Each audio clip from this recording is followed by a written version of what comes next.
Those institutions, people have come together and formed a choice. Thank you, Madam Chair.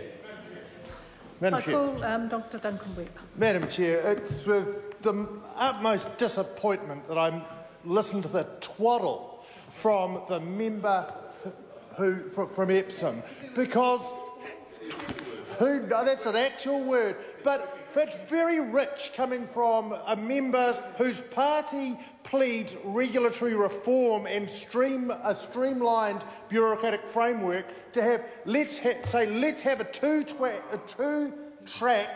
twaddle track for these friendly societies and credit unions. What absolute rubbish. And as for his costs argument, it's palpably false. And he's quite right. I did go to my good friends at my former firm of Lane Neve and I said, how much would this really cost? He's saying it's going to cost 20 grand. Wrong.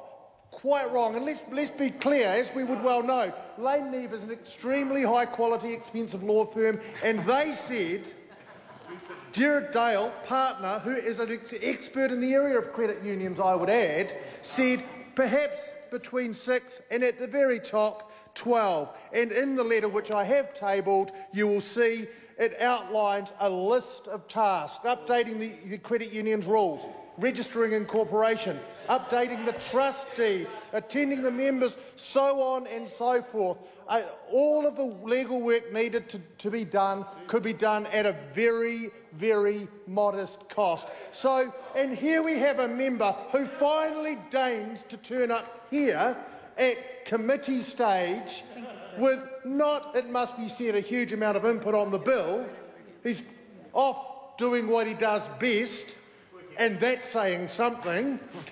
And he turns up with this last-minute supplementary order paper, which we haven't seen hide nor hair of till the very day of committee stage. Well, you know, not only is it a bad idea, that's just bad process as well. It's entirely unacceptable. And what we would have is another 40 sections of the Act.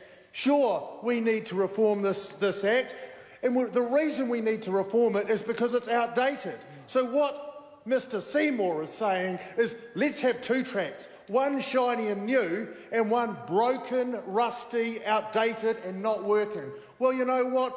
I don't want to leave credit unions in New Zealand in that situation, and Mr Stuart Smith doesn't want to do that either, and I congratulate on him in taking the step to pull these credit unions into the 21st century, because incorporation is important. It's important for a whole lot of reasons. Not only to give a credit union corporate personality so that it can act swiftly and decisively, but also to protect those members. And I think that's one thing which Mr Seymour is doing a disservice to whoever he's actually acting for there, because the trustees and members of these credit unions are at risk. They take on liabilities, and the liabilities of a trustee are personal.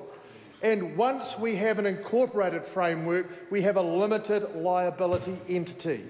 So that limited liability entity acts as a shield for the good faith conduct of the officers of that credit union. And that's important. You know, that's important. And if you'd taken a moment to think about it, Mr Seymour, you wouldn't be doing what you're doing now and having this half-baked idea in the House. Because, you know, and you could have made your arguments in this kind of detail in another forum. Don't bring me into the debate. I apologise, Madam Speaker, but Mr Seymour could have brought this to Select Committee in the kind of detail he has now, had a robust argument and lost it there instead of troubling this committee with it.